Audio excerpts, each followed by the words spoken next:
Charles, we're joined today by a very special guest. Oh, I forgot the rubber gloves. We've got Mike Moore of True Pundit joining us. How are you, Mike? Hey, guys. Thanks for having me. It's great to have you back on. Yep. Yeah, and thanks. Been a while. Been a while. We're going to be talking about the Poison Ivy edition of Animal House. Interesting. It doesn't... There we go. Okay. I think we're live here.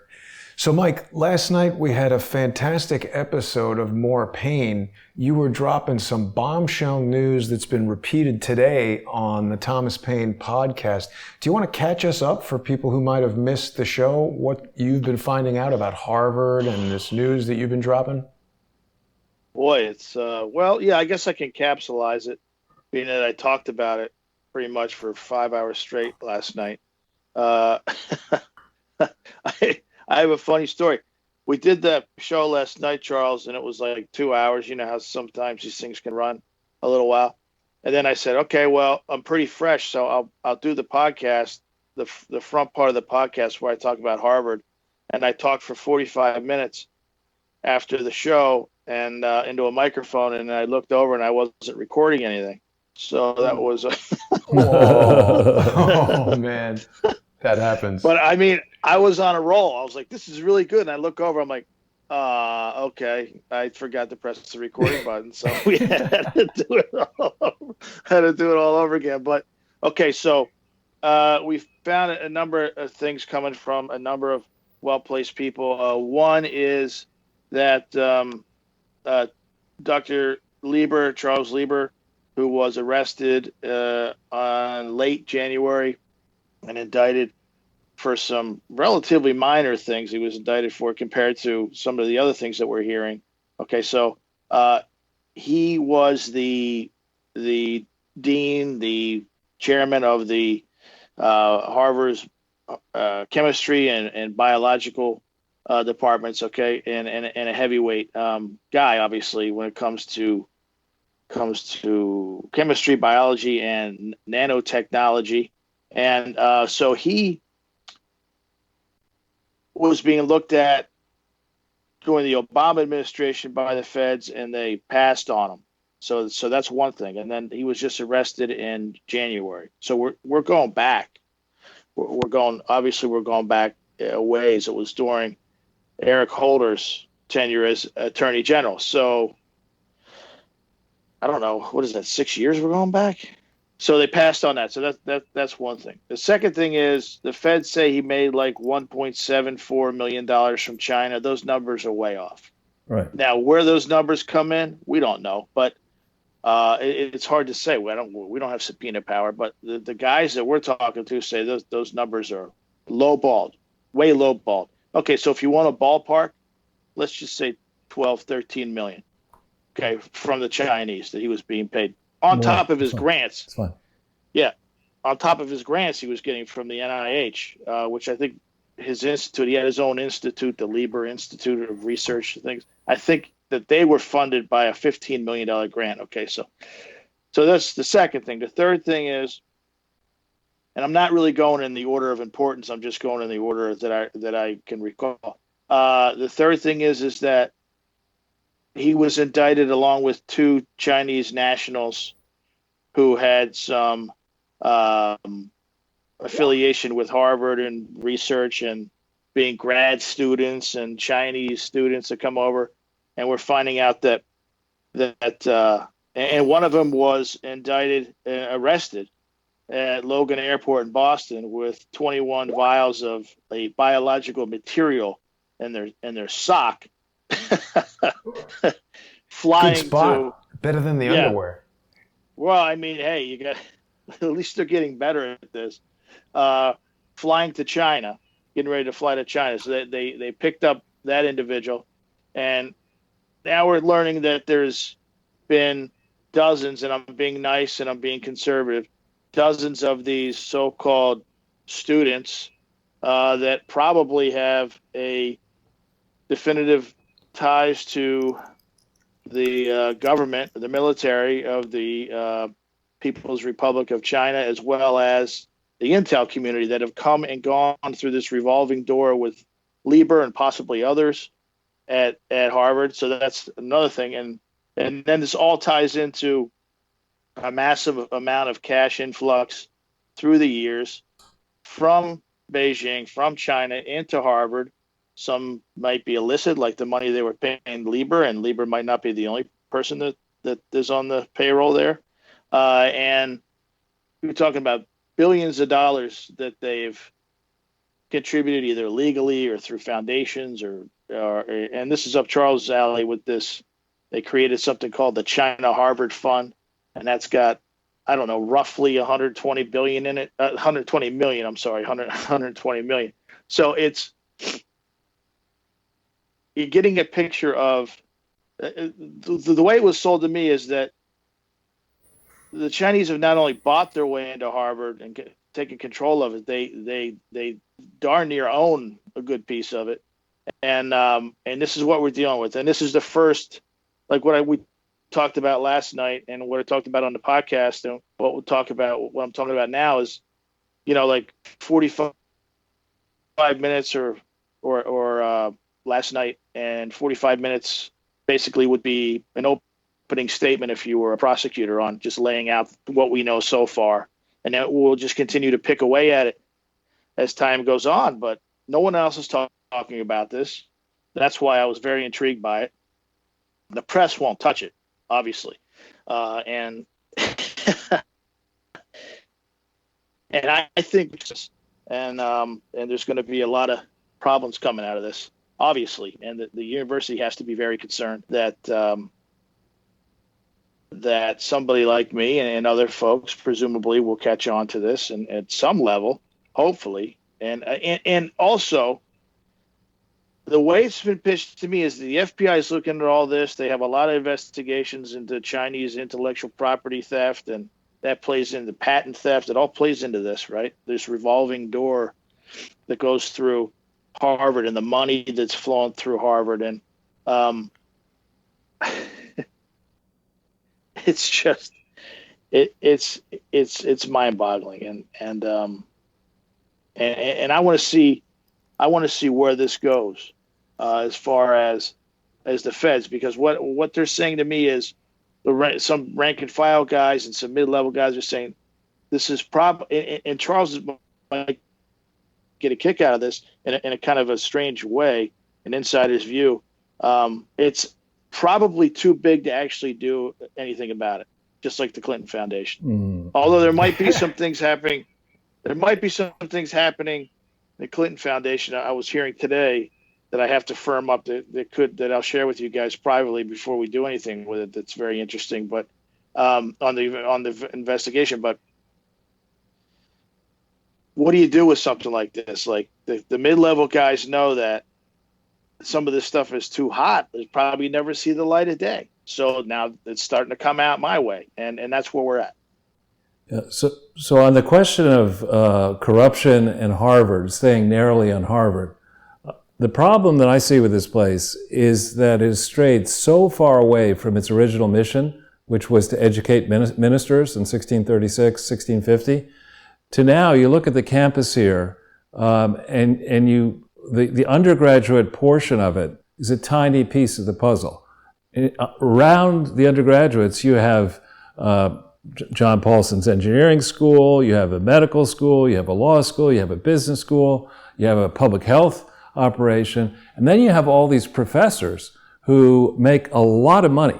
It's gone are the days when I went in 74 through 80, professors didn't make that much compared to business people. Now they make gigantic salaries, their living costs are covered, their homes are covered, they have big pensions, and they often have the ability to set up their own institutes or get involved with a private equity fund or whatever. And why I was shaking my head on Lieber only getting 12 million, the real deal with him is probably that he was given a preferred investment position in maybe Chinese companies or foreign companies or offshore companies that were trying to monetize the breakthroughs that he had and the knowledge that he had. All that stuff has to be policed. These are educational charities. They are not supposed to be vehicles for individuals to enrich themselves. And the strict operation of the law is you would look at all the private benefit that a Lieber got, that anybody around Harvard got. And if it is more over the life of Harvard University than $1,000, then the IRS has the right to shut Harvard down. And when we think in terms of what the power of Harvard, it's that when you could trot out in an argument, you could say, I'm arguing with you, and I could say, well, this Harvard study over here says X, Y, and Z. The audience is going to say, well, okay, Harvard says it's true, so it must be true. And there's nobody really policing the academic rigor and these conflicts of interest. So what you've identified with Lieber is fantastic. I can tell you that I am indirectly in touch with what's called the Board of Overseers of Harvard, with a member of the Board of Overseers, and in no way are they going to let this slide. I mean, this is, for a long time, Harvard has been used, and the Ivy League has been used, and other endowed universities have been used as vehicles to put a seal of approval on unregulated globalism, which they profit from, which the media profits from, investment firms, McKinsey profits from, and that's got to stop. You know, I think under Trump, if he succeeds with this stuff, it's gonna stop. We are deglobalizing. I was just actually pre-taping a broadcast with Gordon Chang, who is, I think, one of the real experts on China. He wrote a book saying China was going to collapse in 2007 or so. And he initially was not of the view that China would retreat from globalism or that we'd retreat from globalism. He's now saying that's happening. So congratulations for exposing. There's Gordon right there, yeah. Well, this is just the tip of the iceberg, I think. And I think that what you said about Harvard, like an insider's view like that, is interesting, because I literally think there's so much going on behind the scenes. And FBI guys, sometimes these things spin out of control from an investigative standpoint, and the people that are way above the FBI guys start getting involved, and the folks in the government, folks in the White House saying, whoa, wait a second. The intel we're getting from these places is crazy. We need to step in and figure out exactly what's going on there. And so it's interesting when you said that the university is not gonna put up with this. To me, that means they're probably getting some pressure from either high-placed alumni or folks in the White House, or actually a guy like like a deputy AG or something like that, saying, "Hey, what's going on here?" And here's the challenge, right? They have to be cognizant of a guy like Durham getting wind of this, and this is his neighborhood. He's up in New England. He knows all the players. He's a an hour and a half drive away from Boston, so to speak, or where, so roughly. But so if you're Harvard, you don't want this to go to the next few levels. And don't forget, these guys have government contracts, a lot of big government contracts, Right. and that includes Lieber. So what in the world was going on here with that? And that's something that we have to get into as well. So this is not going to go away. I think it's going to be a big story that probably most of the media will ignore, but that's okay. We don't have a problem with them ignoring things, and we can pick it all by ourselves, or from a select group of people who know what they're doing. Well, let me ask you guys both I think it's a something big real story. quick. It's a huge story, Mike. I want to ask you this. Just in looking around right now while you were talking, I found this thing, the Lieber Institute. It's not Charles Lieber's organization. It's something else. But it's interesting because it's talking about, brain stuff, which is listed on the other Lieber site. And the board of directors include, this is the Lieber Institute for Brain Development. Is that where Biden is right now? Yeah, he could use their help, I'm sure. He's in formaldehyde there. So this is in Baltimore, Maryland, which... Let me stop you. Why? Second line. Suite 303rd floor. There you go. Yeah. Well, that's interesting, Charles. But I mean, I'm trying to determine if this thing is at all connected to Charles Lieber. His website talks about brain research and nanoscale technology and stuff like that. New York Presbyterian Hospital has been very frequently spoken about. Who's Seems Stephen to be Stephen Lieber? Lieber. Yeah. Who's that? Don't know. But, okay. We'll take a look. What do you guys think? Well, Well, go ahead, Mike. it could be, you know, look, I think this is so elaborate. And the reason I think that is, it's very simple. Plans like this, and also like Charles has talked about for years now. Well, you guys have been doing this a long time. And I think that the public out here often thinks that, wow, they hatched these schemes like in a day. These things, the groundwork for these types of things have taken place slowly over decades, over many years. And the byproduct of that is there's very complex, and there's a lot of moving parts and a lot of people involved. And I think this is on par with, and I think it plays into Gates, and I think it plays into Clinton's, and I think they all play in together somewhat. Now, we don't know how far this plays into those folks, right? But you can see the similarities of this wasn't something that they cooked up in a weekend retreat somewhere. This is something that has been going on for a long time. And often when things start out small and they have good intentions and they're left unchecked, and corruption starts to seep in, things spin out of control. And I think this is another example of that. Obviously, we're going to find. The issue we have here is the national security issue. On top of biochemicals, biowarfare, brought into that. This is a mess. I think this is an absolute mess. And that's the feeling I'm getting from the folks that are telling us this stuff. And I don't know jack squat about biomedical situations, and I don't know anything about biowarfare, but I'm going to come up to speed on it because, guys, there are, to me, there's very little room for coincidences with these high level schemes like this. And when you see it, people say, oh, that could just be a coincidence. And I don't believe in those. So when you see Lieber's going to Wuhan, he's getting money from Wuhan. Now there's problems in Wuhan. The coronavirus keeps coming back to Wuhan. You have quote unquote students leaving the country with vials of biomedical things from the U.S. going to Wuhan.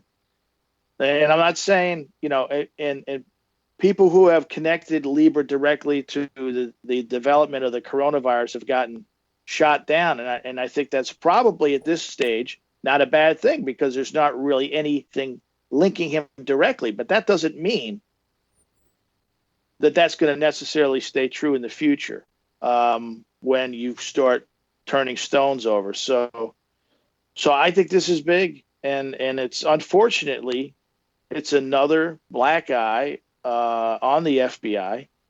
And maybe they can turn it around. People think I'm anti-FBI. I'm rooting for these guys. They talk to me. I talk to them. I'm rooting for these guys to turn it around. I used to work for them. We did good work. I think we did good work. And I want to get back to that where there was like you could get a fair shake from these guys and not have to worry about getting sold out all the time. And who else, Charles, who else is going to do anything about that? I mean, really do anything about it? We can uncover this stuff, but who's really, if they don't do something about it, who is? Well, I can tell you, not through direct personal knowledge about this, but I'm aware of efforts by wealthy conservative members of the Board of Overseers of Harvard who've given a tremendous amount of money up to Harvard who are extremely concerned over, pre-Lieber, over what had been happening at the university, its drift into the far left, its embrace of unregulated globalism, its punishing, frankly, of U.S. students to welcome well-connected foreign students who now may be spies. So they were very, very concerned, and assurances were given pre-Lieber that I forget the current president's name, but whatever his name is going to try to turn things around. Just on the question of foreign governments using Harvard to gain influence in the largest market in the world, let's just review the bidding a little and make it bipartisan. Talk about Obama graduating in 1981. How did he get into Harvard Law School? Rumor is through either Prince Walid alone or through some other sheikh in Saudi Arabia, basically bought a place into Harvard Law School and also greased his way to create the fake narrative that he was, this genius lawyer because he was president of the Harvard Law Review, which is not the same thing as being editor of the Harvard Law Review. So that happened in 81. Two different things. Yeah, that happened in 81. Then, I don't know if you're aware of this, we can spend a lot of time offline and later talking about this, but in 1986 or thereabouts, a very strange partnership was created between the Harvard Endowment, George Soros, and George W. Bush.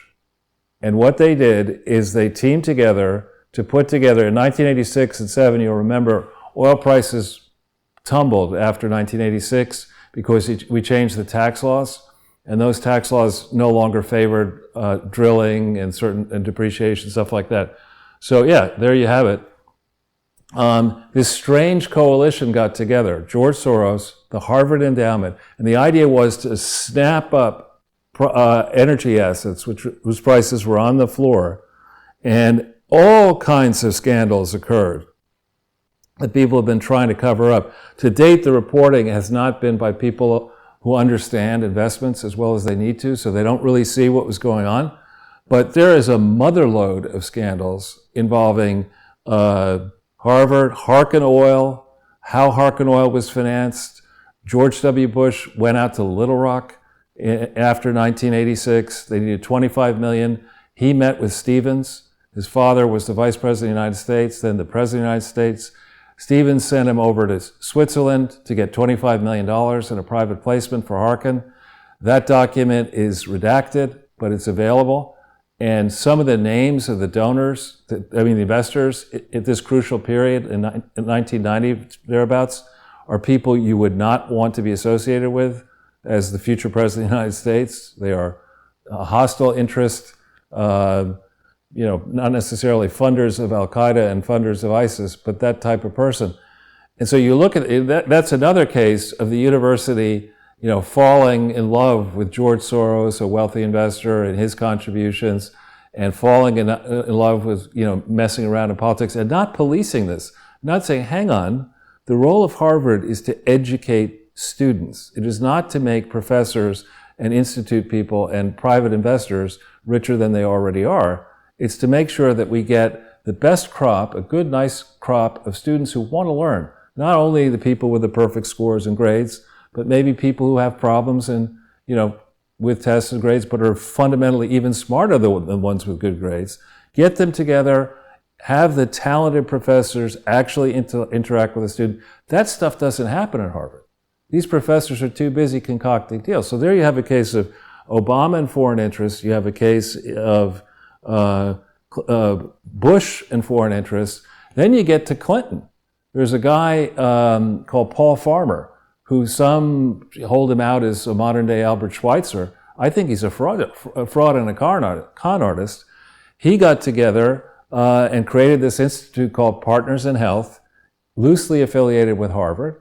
He did it with a man who then went on to be president of Dartmouth and president of the World Bank, Jim Kim. And you look through the Paul Farmer Partners in Health records, as we have, very tight with Bill Clinton. Chelsea Clinton's on the board of this thing. This is a Harvard operation. It's Paul Farmer's deeply flawed, in my view, research was the foundation to create the Global Fund. It was there was a consensus statement on HIV and AIDS issued on April 4th, 2001 with a whole bunch of Harvard types. Bill and others pounded it. And Rajat Gupta, another crook who went to jail for his problems and then was head of McKinsey. They create this global fund. And our insiders, some of them, we won't mention their names, claim that 75% of the money that coursed through the global fund was stolen. 75%. Yeah. Dr. Birx is on the board of the global fund. So you just, you look at this dream that Harvard was, and, case study after case study, it's a nightmare. There's a definite one, Charles. Yeah, there you go. I mean, it's an uncanny coincidence how frequently these 33s show up. There is one other thing I wanted to share with you guys here. So while you've been chatting, I've been looking at this Lieber Institute of Brain whatever, and there's a guy named Lieber who's one of the founders. Then there's this Daniel Weinberger, MD. I'm trying to find if there's a connection between the two Liebers. I guess being brothers would be the obvious presumption. Daniel Weinberger, interestingly enough, he is a Harvard Medical School MD, and I don't know. It seems like, there's a lot of talk in some other news reporting about Charles Lieber's arrest. We've got this Brian's blog. This was a report that originally appeared in the Asia Times, and it's saying that the Lieber's arrest, it's asking if it's linked to military brain research in China. It's talking about Elon Musk.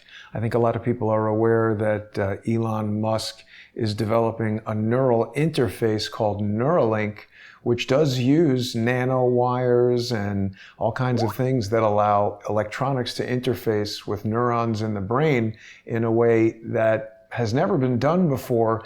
It seems like there would be a lot of connections between the Lieber brain science research that Charles Lieber was behind and brain research from another thing also called Lieber with an MD who's from Harvard. These seem coincidental to me. Yeah. And of course, the other thing to think about with Harvard is when I got out of business school in 1980, the annual cost of business school was roughly $15,000, $1980. And most people had a starting package of $36,000, 30, 40 in that time frame. So, obviously you had to pay taxes on your income, but forgetting taxes for a second, the annual cost of Harvard was roughly 50%, business school, 50% of your starting salary. Now it's more like 100%. Right. And that's in part, the world is different, but in part because Harvard has been embracing all these foreign students and making it much more difficult for U.S. students to go there. So why should it get an exemption from U.S. taxes? Well, I think it's obviously we're talking about they've gone off the rails, just like the mentality is no different from the Clinton Foundation and the Gates Foundation and you talk about Partners in Health, right? I'm glad you brought them up. He sets up in Cambridge. Now, are they affiliated with Harvard? I don't know, but he's in Cambridge. I think he's in Cambridge. I'm going from my memory, right? So he has the appearance of he's could be connected to Harvard, but moreover, we know the feds looked at Partners in Health, and they could still be looking at them. I don't know, and with their connections to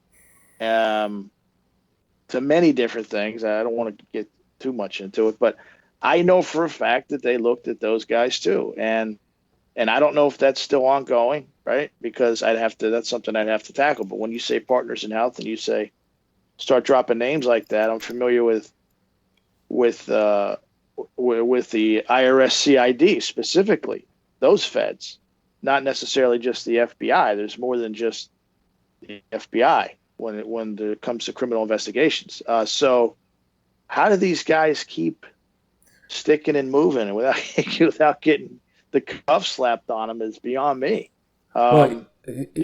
That's an excellent point. We haven't done a real deep dive on Partners in Health on our shows yet, but I can give you a quick summary. And the first is that Partners in Health, they really got its start in Haiti. And there's an entity in Haiti that's a French acronym. So I don't remember the French words, but it's GHESKIO, GESKIO, which was originally founded in like the 70s or thereabouts under the auspices of Cornell Medical School.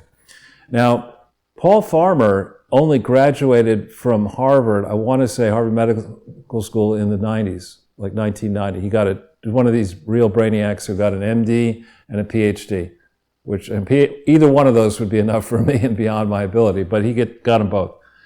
He got out at Duke in the 80s. And he was disenchanted at Duke. He was from an unusual background, and he was not treated well. And he became enamored of revolutionary liberation theology. So he decided to go down to Haiti. And he started working at this JESCO operation before he was a medical doctor. Now, how do you treat AIDS patients when you're not a medical doctor? And Partners in Health, the legal papers that I find up in Massachusetts or in New York, and you can see them for yourselves just going on the different websites, show that the foundation itself was only established in 2002, well after Farmer had been getting money and claiming that he had an operation. Its initial backers are very suspicious. The fact that it operates in Haiti is even more suspicious. When you go and you try to invest, give money to a charity in Haiti, you get a warning sign. It says, please be very suspicious of anything in Haiti, And then he starts very much getting involved with Bill Clinton and Chelsea Clinton in trying to promote the idea that the Clinton Foundation is going to fight HIV and AIDS beginning in 2002, when it has never had authority to do any of that. So for somebody who's supposed to be as smart, the guy got a MacArthur Genius Award. He has all these other awards and honors. He walks on water as far as the globe is concerned.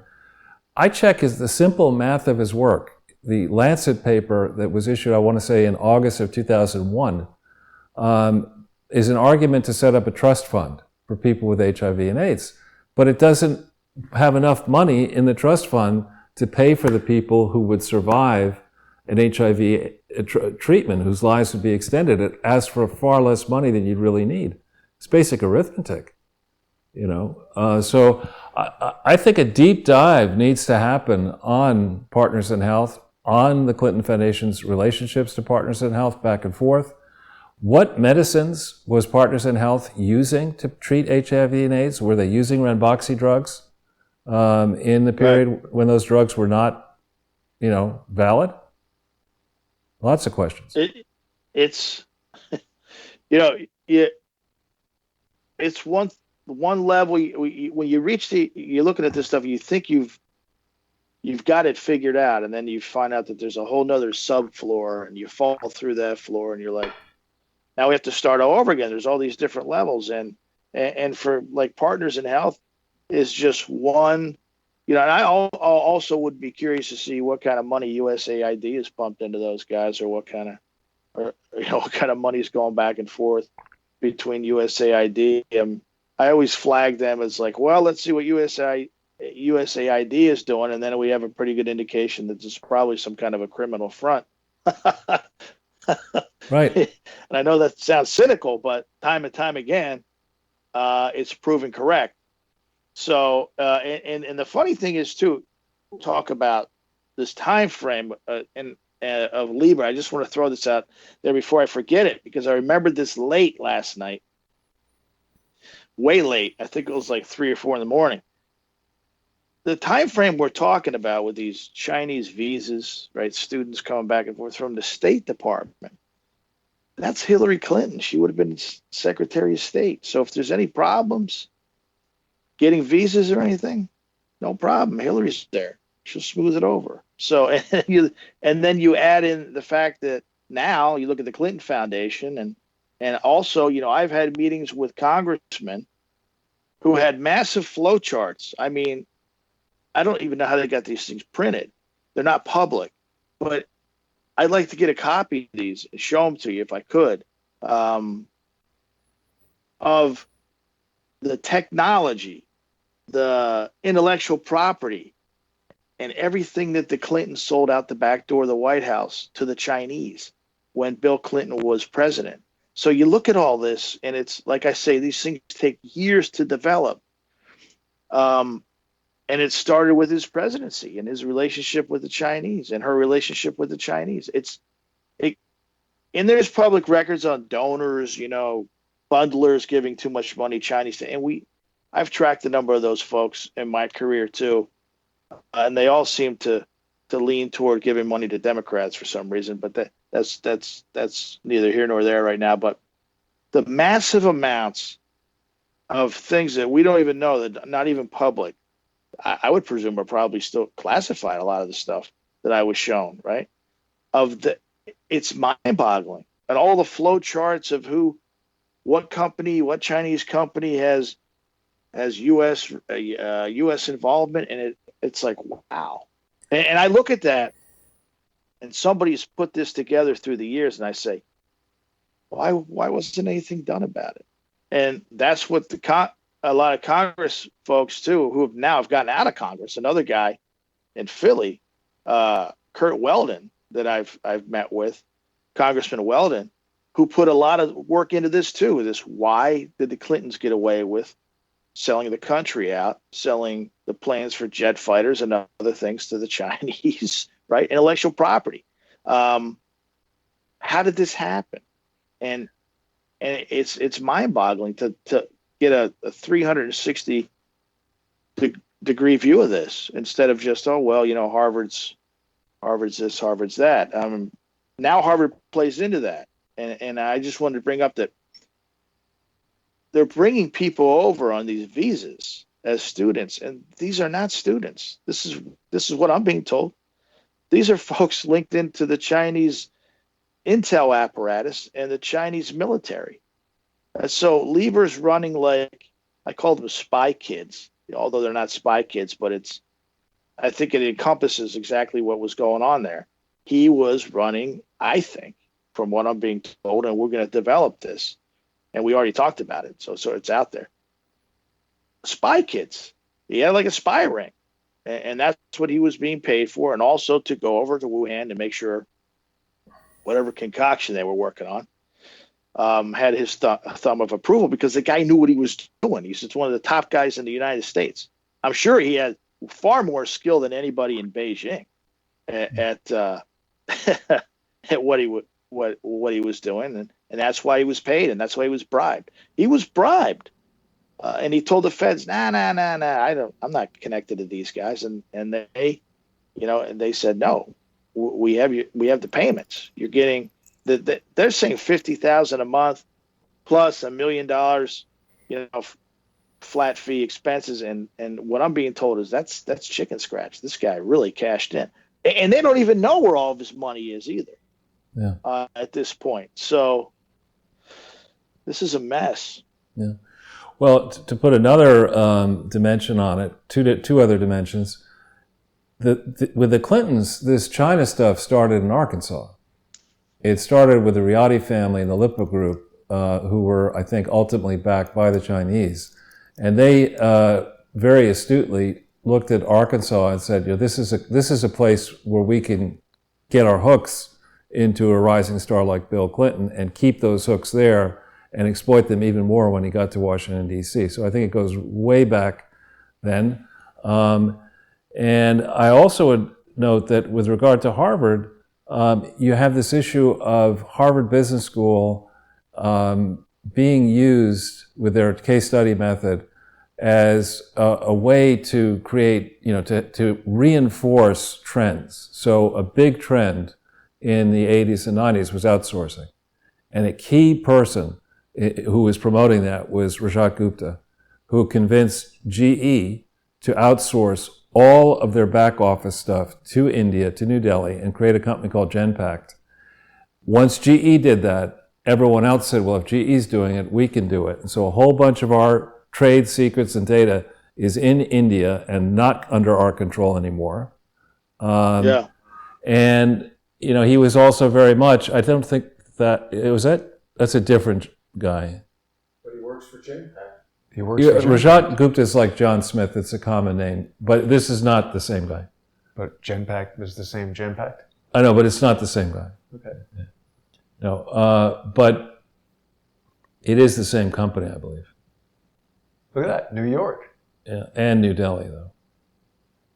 Well, you lose control. You lose control of your IP, obviously. And I negotiated a massive outsourcing contract for Citigroup in Mumbai, and I said, that they wanted to cut costs. Chuck Prince was the CEO, and then Vikram Pandit, and they wanted to cut costs and limit FTE, full-time employees, right, and then outsource everything to India. But I said, where are the controls? Like, we're sending people's personal banking information. It's probably not even public, what I'm going to say, but we're sending people's personal banking information to be keyed in Mumbai. What's going to stop them from ACHing people's accounts and fraud? And the response was, you ask some good questions and don't ever ask them again. Well, so the point I'm trying to make is, I'm agreeing with you. You lose control of your IP. You lose control of, you don't have control over sensitive data, and it's troublesome. yeah. Well, we've done a short show or two, I think, on the American India Foundation. I don't know if you've ever looked into that, but the American India Foundation started in January of 2001, and it was led by a collection of people. Some are decent people, but the number of either accused or convicted felons who, this is the largest American Indian foundation, still exists. The number of convicted felons, accused fraudsters associated with this thing is astounding. And its track record is also, if you go to you see they have a Clinton Fellowship. Of course, Bill was one of the founding members. And if you go to the About Us section in the financials on the right, financials, you have India financials, and let's see, if you go down the page a little bit, you may have, different financial statements. None of these things are accurate. None of them. It's all wrong.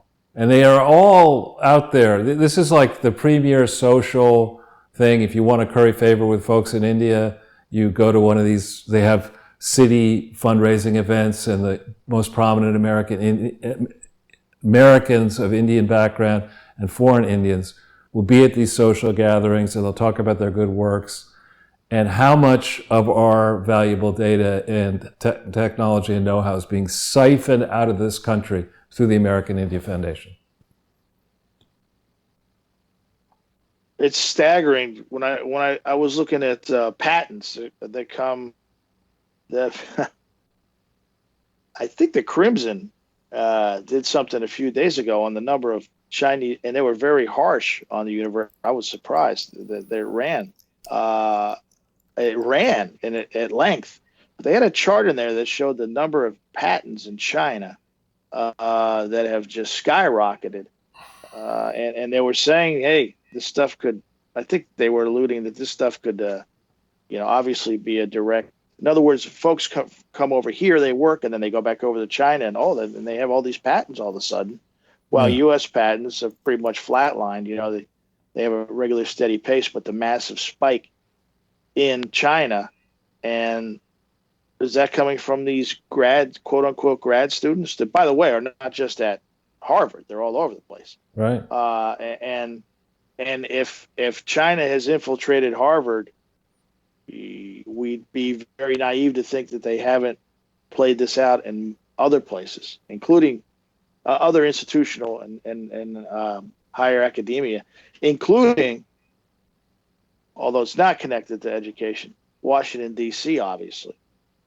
Sure. Look at a guy like Harry Reid and his connections to the Chinese, and it's absolutely frightening. So these guys have been busy while we were worried about other things. These guys have been very busy buying things, bribing people, and that's what they're good at. If you look at it historically, and you might slap me down on this, but this is kind of a stronghold I've had for a long time. The communists are not really great at inventing and building things, but they're sure damn good at stealing them. I mean, I'm looking at it from a world history standpoint, and that's why the Chinese would need a guy like Lieber, because they don't have somebody that can do what he can do. So they just buy him.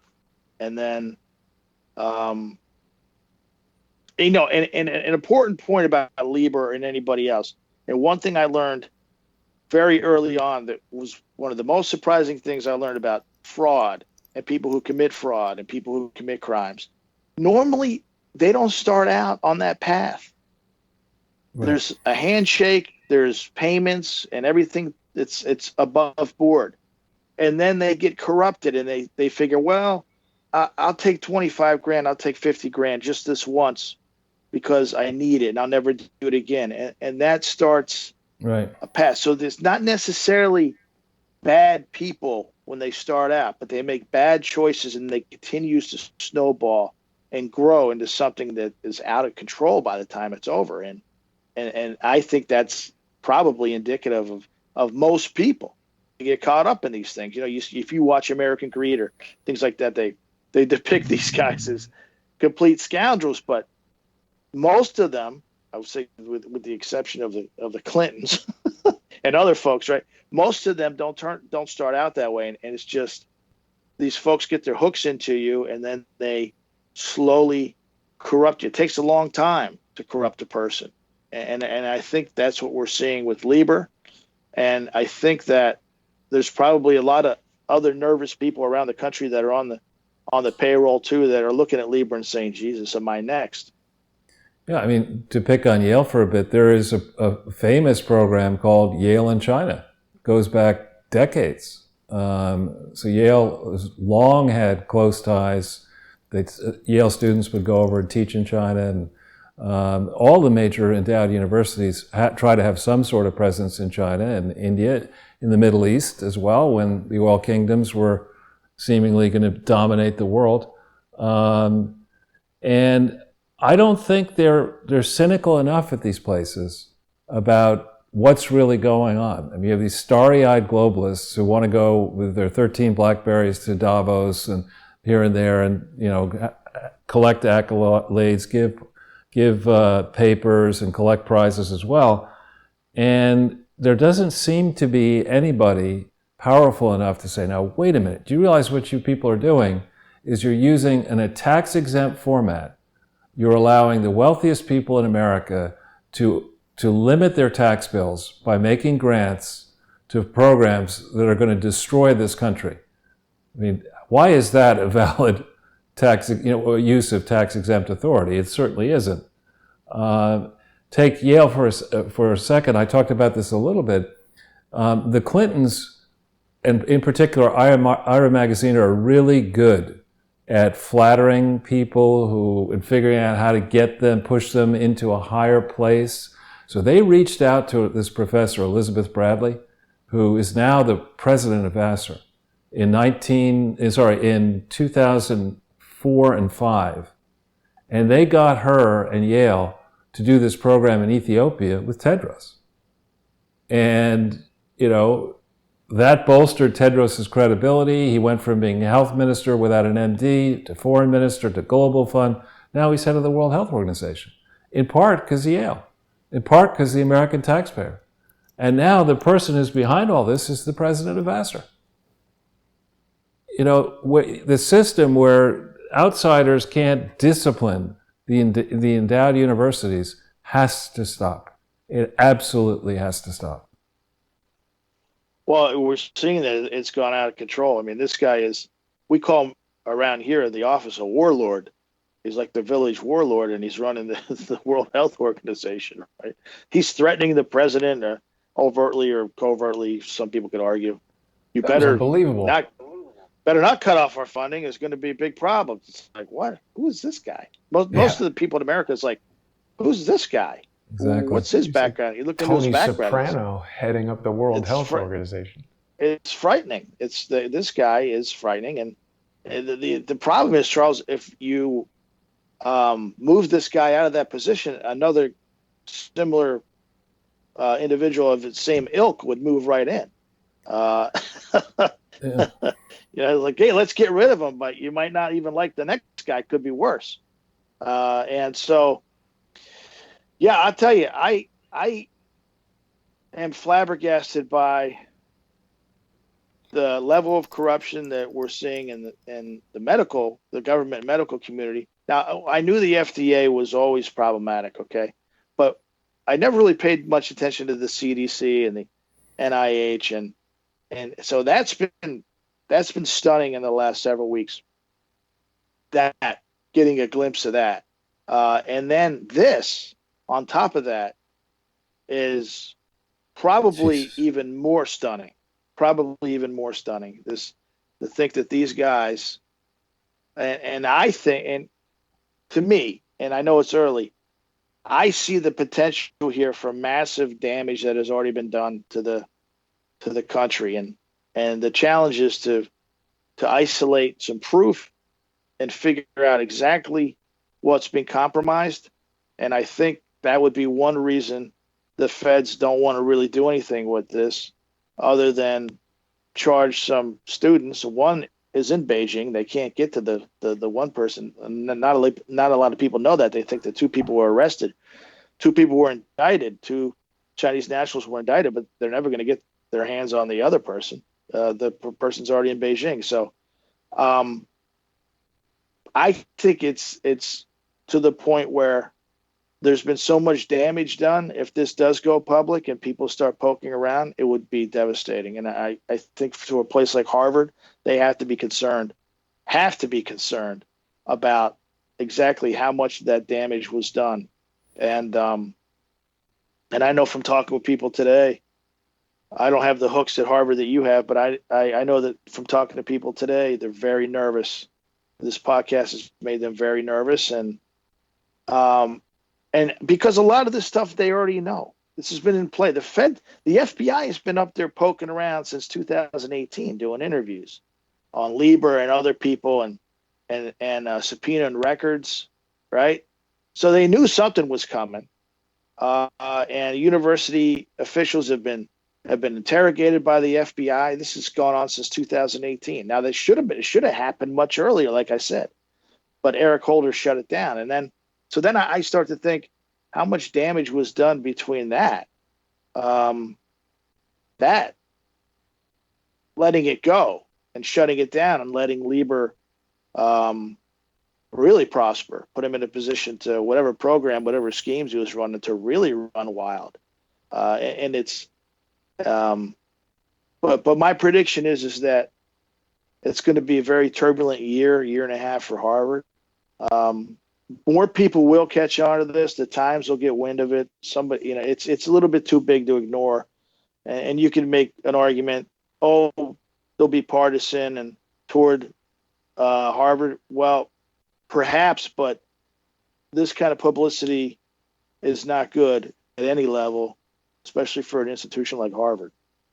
Yeah. Another nation to think about as well is they pronounce it, I think in the Middle East, Qatar, but it's spelled Qatar. And I was one of the signatories on the Stop Qatar Now movement. They were trying to get their hooks into multiple universities, Princeton, Georgetown, many, many different universities. They come to you with a gift, and next thing you know, they want you to shade the way in which you teach global economics and politics. They want you to go light on radical Islam. They start putting all sorts of conditions on you. And fortunately, this was a very successful campaign. It was grassroots. Many different people got involved. Alan West was one person who was very helpful. And we were able, I think, by raising the temperature in 2015 and 16, to really get people to pull back. China is a different case because it's so big. But when you look on the economic statistics that we put together on our shows here, back to 1988, China was a tiny economy, absolutely minuscule economy. And the U.S. was gigantic. Japan in 1988 was trying to get bigger than the U.S., but we were still gigantic. Look at China today. Look at India today. And ask yourself, what were the advantages that they had? Was it simply a numbers game? Or by let's just put it this way, the lax control of our secrets and the lax regulation of these charities, how much wealth has been dissipated? How many job opportunities have been? How much worse are Americans because these crooked insiders charitably look the other way as far more devious people from the Communist Party in China and India Inc. decided, look, we're going to run roughshod around it. The rules, those are for the Americans. We're just going to steal. And there has to be a reckoning. Well, you mentioned 88, and that dovetails pretty nicely with 92. Bill Clinton coming into the White House and coming out of Arkansas, like you were talking about in the late '80s, and then coming into the White House, and voila, before you know it, you're off and running. You have all this new intellectual property and all these things that you can also don't forget. Okay, the Chinese are very skilled and very slick. So if you stole some plans, some quote unquote stole or were given or were provided U.S. military plans, and you go ahead and you copy those for your military, well, what good are the plans now? Now you can sell them to another country and make even more money. So, you're not going to let these things sit around. You say, well, we can make even more money selling these things out our front door, not like in D.C. where stuff goes out the back door. We'll just sell it out our front door, and now your U.S. tech that costs billions in research and development are being slapped together in third world nations that should never even get a whiff of this type of technology, and that's has played out. And I'm just talking about government IP. We're not even talking about private corporate IP, which is a whole nother ball game. That's a whole nother ball game. Like and that's what you're talking to. That's where a lot of the real money comes from. Mike, you've previously spoken about your tech startup where people from various agencies came to you and they wanted you to put backdoor technology into the stuff that they would have access to. I think it's pretty obvious that these, manufactured goods coming from China could easily have, similar type of backdoor technology. So if you're using a phone or a computer, memory chips, CPUs, these components, when you talk about this nanotech, there's so much that can be fit in a small footprint now. We have no idea what they could be siphoning out of there information-wise. This Lieber guy was a heavyweight. I'll tell you that. He was a really smart guy. And Jason, I don't know if you shared it with Charles, picked up like a series of pictures of Lieber that were recent. And the guy looks like he's seen a ghost. He's getting like an award and he looks like he literally has seen a ghost. And that's because he knows. He knows what's coming. At that point, he knows that they're on to him. They've already talked to him. They've already subpoenaed his records from the university, and they're looking at all of his private stuff. Look, when the feds take interest in you, you know it. They're not quiet about it. They'll come knocking on your door and start asking you questions. And at that point, they've already got your records. They don't show up and start asking questions until they know the answers, because they want you to lie. Right. And he lied. And so when the feds come to your door, they know the answers. They just want to see if you're either going to give them to straight, lie, or lawyer up. So he's getting awards and things like that. He has to know this is going to blow up. And just the weight of that, of the bribes and the deceit and the selling your country out. And the amazing thing is, Charles and Jason, when I look at the indictment of him, it is so light. Based on the things we're saying, he could be hammered. So is he cooperating? I don't know. To me, it looks like he might be cooperating because the indictment is nowhere near as harsh as it should be, and that's usually an indication that he's offering some degree of cooperation.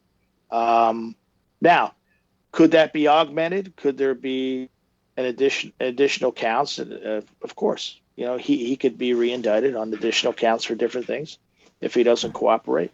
I think that talk about biology. Biologically, most of these Poindexters will do a deal. They don't want to go. I think guys like this get caught up, and things spin out of control, and they get manipulated by masters in China. These guys are pros, man, and they get caught, and then they're willing to talk because they don't want to go to prison for the rest of their lives, and they don't want all these additional counts, and they want to maybe try to make some restitution by ratting people out. And I think that's very natural for for people who don't feel that they're built to go against the federal government in a situation like this. So you're painting a good picture, Mike, because a college professor, I mean, if we look at like Michael Flynn, right? Soldier, guy who obviously has been in war, faced death. That's way more intense than being a college professor.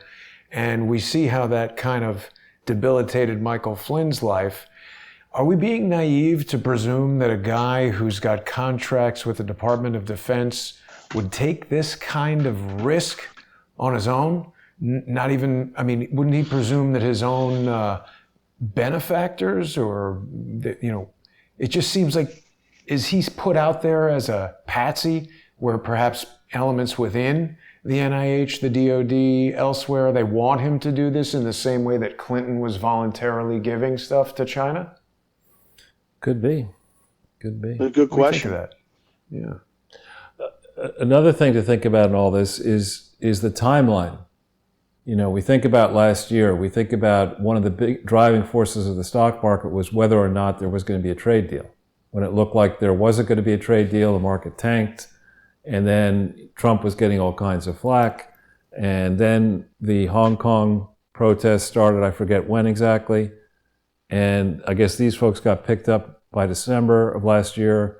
The Chinese, or they tried to pick them up in December. They announced the thing in January. Trade deal was signed in, was it February, or I forget when exactly, but in my mind, through all this, one wonders how much the Chinese knew about the true state of COVID in China. When did the virus really start affecting people negatively in China? And how does that overlay with the trade talks back and forth of Americans going to China, maybe when COVID was raging, and Chinese people coming into the United States when they might have been infected with COVID? June 9th, I guess, 2019. So there's quite a story here, back and forth. When you start thinking about the context, everyone likes to talk about face in North Asia, and particularly in China. Face is interesting, but money talks. And, when you look at the degree to which Trump was basically stepping on the neck of China by saying, we are not going to allow this unregulated globalism, you stealing our technology, you selling this cheap, unchecked stuff inside the US anymore. We're not going to do that. And by the way, we built up our military. And by the way, these magical protests happen in Hong Kong. Maybe that was all a coordinated policy on our part. And the Chinese flipped out and said, Jesus, we got to get out of this. What do we think about the Canadian Broadcasting Company on July 14th telling us about a Chinese researcher who was working for the Canadian government at their only level 4 biolab in Winnipeg? She was escorted out by the RCMP. Just a few weeks after that Hong Kong protest, there's a follow-up article from CBC about Dr. Xianggu Qi and her husband, still under investigation by the RCMP for a policy violation. But we don't really know what she's accused of or being investigated for. Yeah. Also went to Wuhan. Usually when you see things like that and there's no charges, right? They're caught and they're cooperating. So that's probably, that's just me surmising that, right? But it's the same thing with Lieber, okay? His indictment is so light based on the stuff that I'm hearing. You would think that this guy should have been hammered for like treason and things like that. Although treason is a pie in the sky, indictment, but not in this case. That he has to be cooperating. He has to be cooperating. And talk about biology and DNA. This guy doesn't look like a fighter. Guy like Flynn, guy like Stone, guy like myself, we'll fight you if you want to come after us. But these guys would fold very fast because the FBI is not to be trifled with. And the Department of Justice is not to be trifled with. Even when you take them on, you realize that it's almost a fool's errand. But And so for guys like this, they would be eaten by during interrogation and things like that. They would be just absolutely, in tears and just eggshells, and they would give up the boat, believe me. And so there's no doubt in my mind that he is giving up the boat. The problem is like we're getting the information, and I think a lot of this comes from Lieber. Okay, so it's coming from Lieber. He's telling the feds. The feds are giving glimpses into what's going on, and it's so bad that they don't even know what is going to come of it, because the rank and file agents have been kicked into teeth so much. They put together an incredible investigation of the Clinton Foundation, both the FBI, multiple field offices that we've talked about, Charles has talked about, and IRS CID. Awesome investigations they put together, right? That went nowhere. So is this going to be another situation like that they put all the legwork into this and they send it up the flagpole and nothing happens? That's where they're at. That this is that level. And it may implicate some beautiful people, I call them, and that could be an issue.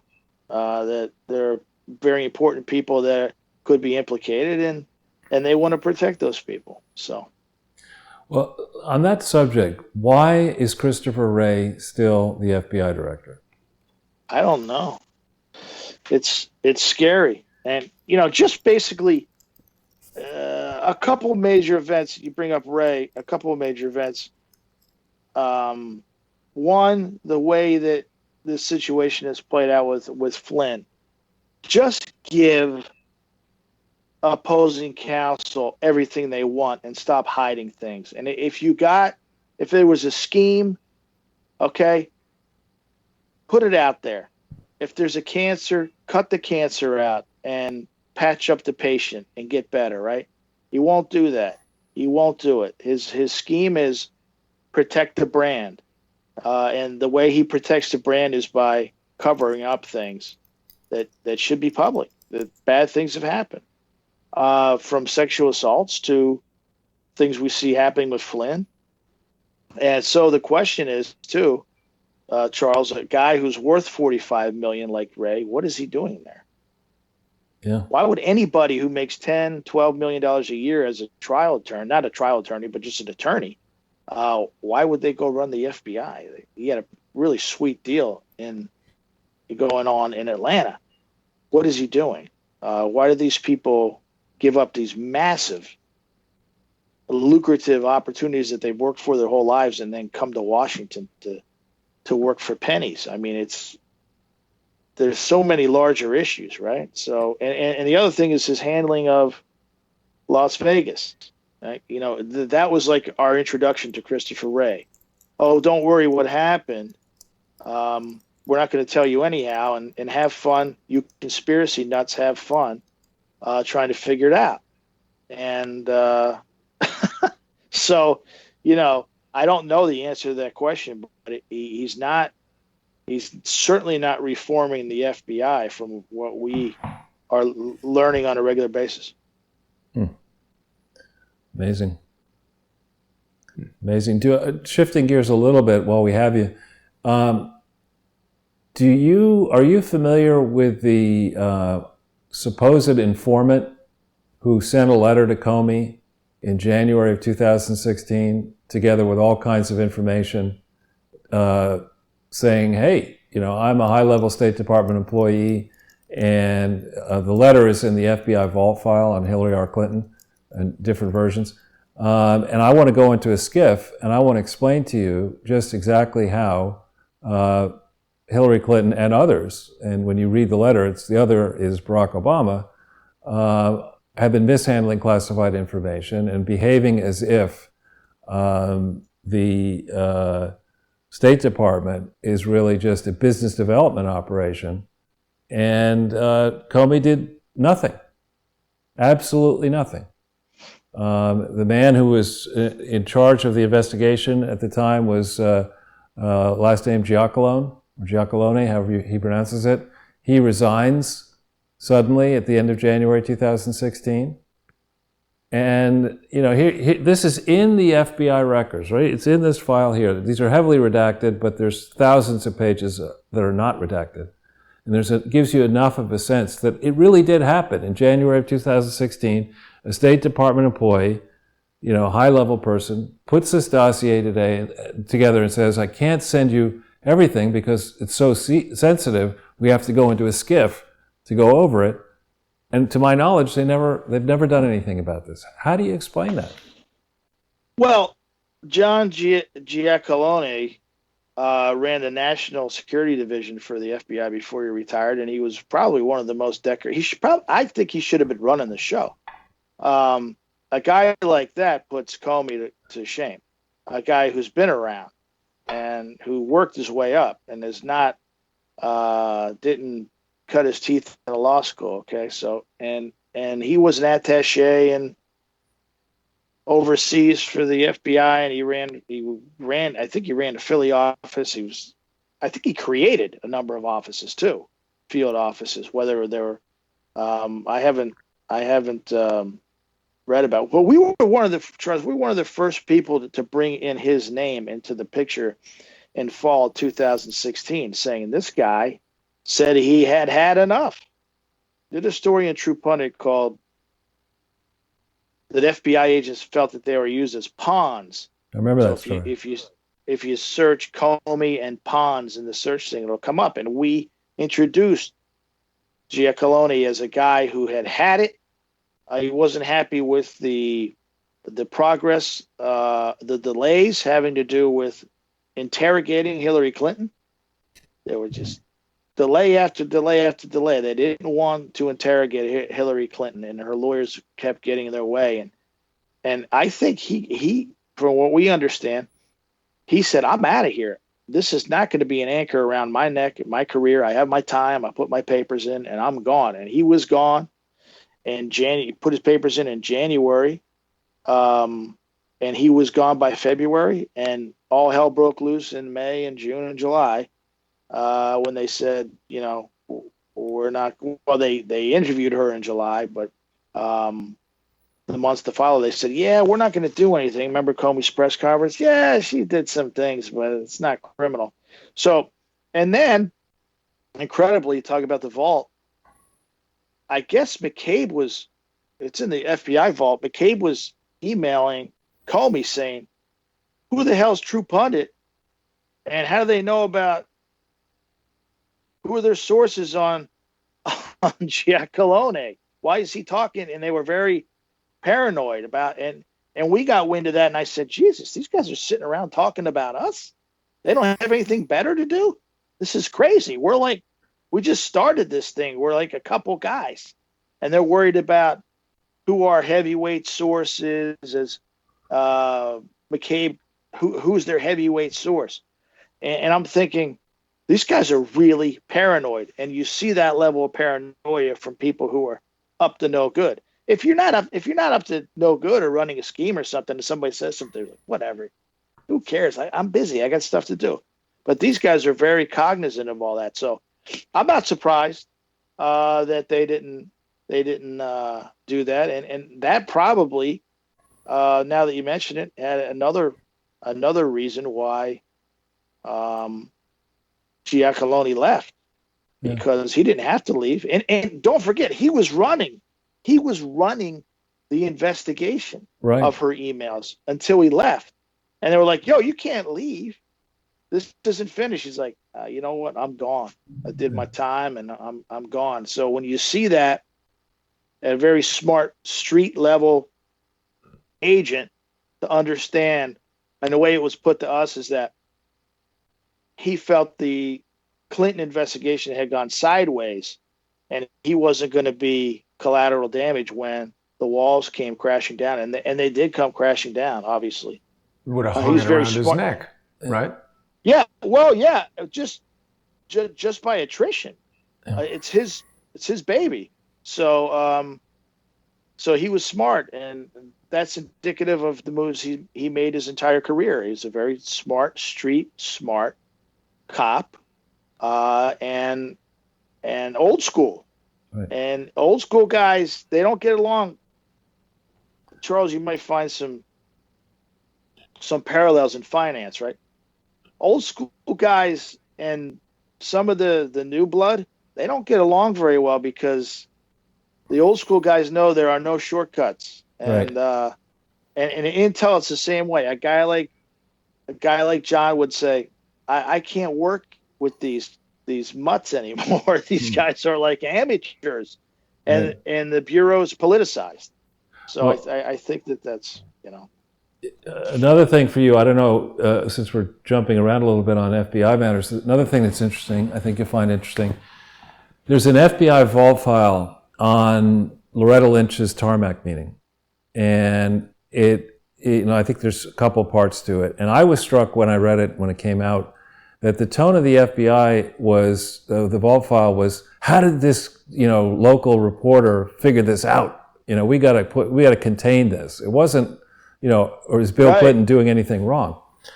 So recently, during this COVID thing, I've been stuck at home with some of my books, and I decided I'd go back and read some old Clinton books. And there's a book called Her Way by Jeff Gerth, the famous New York Times Pulitzer Prize winner, and Don Van Natta. Both of them had won Pulitzer Prizes. And it talks about something called the defense team. The defense team was set up in March of 1992. Jeff Gerth's article on Whitewater came out right before then. And the key person who was interfacing with Jeff Gerth in March of 1992 was none other than Loretta Lynch. The defense team had put together a list of 75 or so scandals that they were concerned about. Many of them involved Bill and Hillary directly. And key in those scandals was Whitewater. And Whitewater was never about land development, actually. It was about massive fraud, that these schemes were being used as a way you would say you were selling lots, but who's really going to check, who put the money in, where the money actually went? There are no records. And here these two brilliant lawyers, the Attorney General becoming the governor and the smartest lawyer in the world, Hillary Clinton, they can't manage a checkbook, let alone a land development scheme. The records are all screwed up. They appear, by my cursory view so far, to have engaged in bank fraud going as far back as 1978 and 9. And then they needed to cover it up, and the thing got bigger and bigger and bigger. And Loretta Lynch knew all about this. So when you talk about people at a high level in Washington, D.C. wanting to make sure that nothing went anywhere, Loretta Lynch personally knew about Whitewater. She knew the files were in a horrible shape. And she was on the team, if not leading the team, to make sure that the public never found out about it, not before the election, not before the re-election, not during any of these investigations. She has been, in my view, crooked from the jump, Loretta Lynch. Those are good insights, and people need to know that there is this level of protection, right? It's and when I saw her come in for Holder, I said, who could be worse than Holder? And then she came in. I said, well, they outdid themselves on this one. Her history as a U.S. attorney and HSBC and that whole scandal, that was a disaster that she let them get away with and didn't pierce the corporate veil and go after directors and I would say even board members who knew what was going on, and she just slapped those people with a fine. I mean, they were laundering cartel money, billions of dollars of drug cartel money, the bank, and she didn't do anything. Okay, hey, here, pay a fine, right? So again, the rich and famous get away with, and I don't have a problem against the rich and famous. I just have a problem against the rich and famous who are jerks and who don't appreciate what they have and have to claw little guys like me down to try to get a few more dollars, right? So those are the folks that keep running amok and we keep running into. And I've talked about a protection racket for a long time in the government, and she certainly would fit the the profile of a sentinel who was put in place to protect other people, and I think Christopher Wray. You asked why he hasn't been fired. I think he's in that in that category as well. And so, but you bring up good points about Lynch, and I wasn't familiar with her role with Whitewater, so that's particularly intriguing. Well, it's funny, Mike. If you go these books that came out in the '90s, the early 2000s, you read them, you forget them, and you go back and look at them again. The Whitewater land deal was one of a number of deals when, in fact, the Clintons were skinned. They were taking it. I mean, my early reading of it is that a company International Paper, was one of the largest landowners in Arkansas. And of course, what they wanted to do is operate pulp mills, which are very toxic for the environment, and they didn't want an attorney general and a governor in there who was going to jump all over them for that. And they also wanted to clear cut timber, which, as you know, when you clear cut timber, particularly a hill, you could lead to sizable erosion and pollution and all kinds of loss of topsoil, all kinds of very negative things. And so that what they would do is they had clear cut a large amount of land, 3,200 acres. The Whitewater lot was 230, and over a short period of time, the large lot was bought for a knockdown price. The Clintons got in at a price that was marked up many-fold over the course of just a few days. They shouldn't have paid that high price. And of course, all of the records, Congress has looked at it, the RTC has looked at it, but they haven't looked at it properly yet. Probably because the first special counsel looking at all this, Robert Fisk, was a partner at Davis Polk, who was the counsel for International Paper. So, he was probably not, I don't know that I'm not saying he was dishonest, but, that maybe he didn't push as hard as he should have pushed in the early period to really see what was going on. And then, of course, we see the whole Whitewater thing. It took forever for them to try to study it. And they issue the Wray report in 2002. They don't get it right. Meanwhile, in 2001, they put this crack team of Mueller, Comey, and Rosenstein to study the Clinton Foundation 4 years. They don't see obvious fraud there either. I mean, there needs to be, I think, for Trump to get reelected in 2020, assuming he wants that, he has got to clean house before November 2020. He cannot screw around any longer, I don't think. Well, I think that I don't think he can do it. I don't think there's time. I agree with you 100%. I think with this 2 points before I lose track of the original point I want to make. These guys, Charles, Jason, they're put in charge to run out the clock on these things, so that the statutes run out, and they delay. When I saw Whitewater, I was even a youngster, and I'm like, "What is going on here?" And then you don't understand it when you're young, even if you're adept in things, and you don't understand how little you understood when you were young until you get old. So it's kind of a vicious trick life plays on you. But you look back and you're like, wait a minute, these people have been filibustering criminal prosecutions for years. This is a great technique. And when I was on the other side of the table, on the left side of the courtroom going against the federal government, one of the tactics we used was the only thing we really had was delay and obfuscate and block and delay. And my guys have always taught me delay always benefits the defendant. So when you see all these delays and these studies and things, that's not benefiting truth and justice. That's benefiting the targets of an investigation. So I just wanted to make that point. But we see it play out time and time again. So you've seen it play out with the Clinton Foundation. Delay. So doesn't he look like playing out? Sorry. No, I was just looking for an image for delay, and we came up with Weinstein and Charles. It works. it works. Not necessarily in a trial where it's for a capital crime like rape or sexual assault, but it's a great technique in the white collar arena, where there hasn't been like a victim per se that's been violated like a capital crime. But and I think they use it. They continue to use it. So because look, Barr's been in there long enough. He could have been dropping these guys like flies with indictments because don't forget, most of the groundwork was already done by the inspector general on these things. It doesn't take a genius. You don't have to redo the entire investigation. It's already been done. All you have to do is brush up a little bit.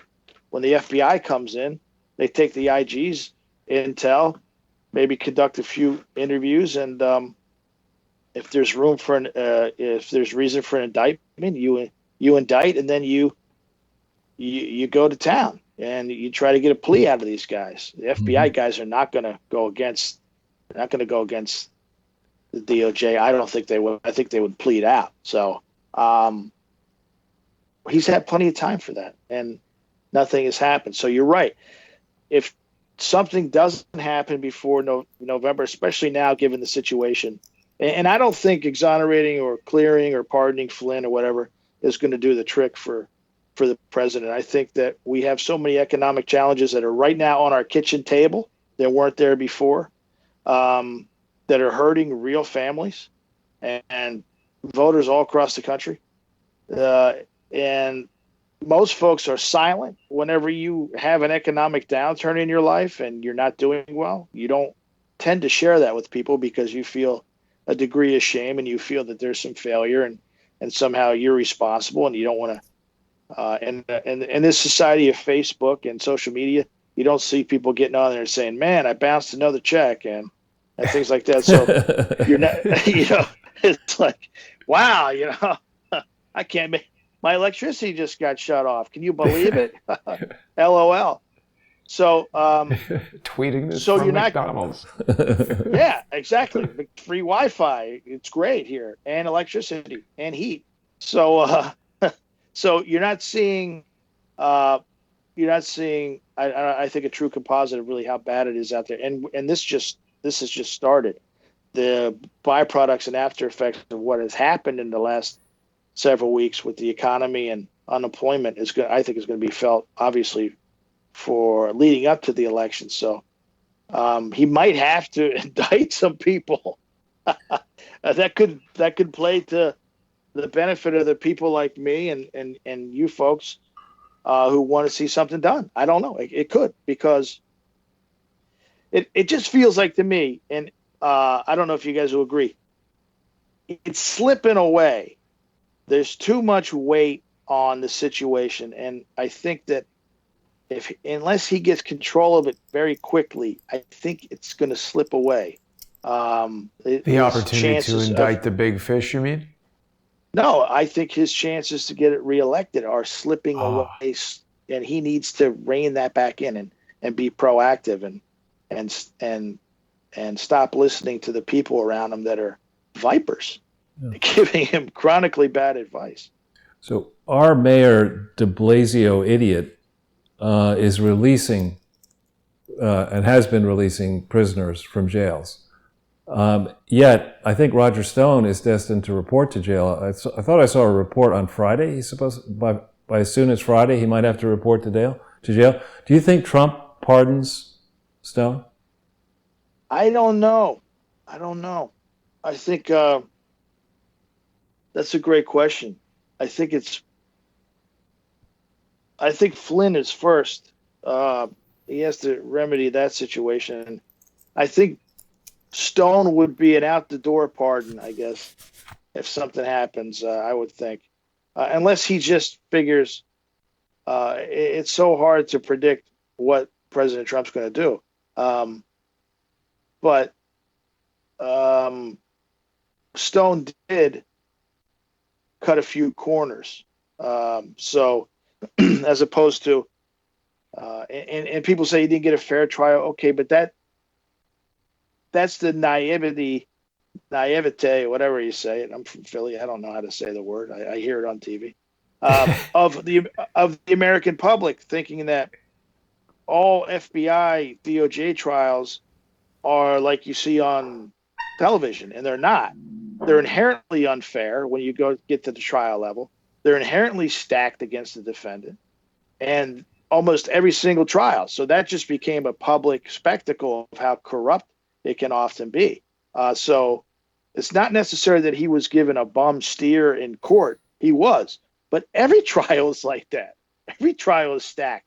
These guys, if you pushed them to the level where they have to prep for a trial, they're 10 times more cutthroat than they were when you were doing proffers and discussing a plea deal. I mean, these guys do not want to lose, and they will do whatever is necessary, and that includes lying, cheating, whatever. The Justice Department will not do not want to lose a public trial. So, yeah, was it unfair? Absolutely.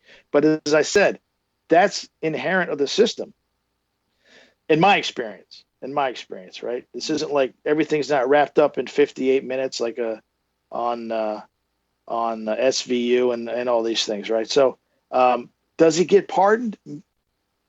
Maybe, but I think he's going to have to do some of his stretch before that is even a possibility. Yeah.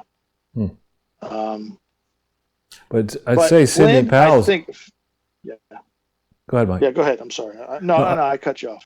I was going to say that I think Sidney Powell has done quite a good job so far with Michael Flynn for all we could see so far.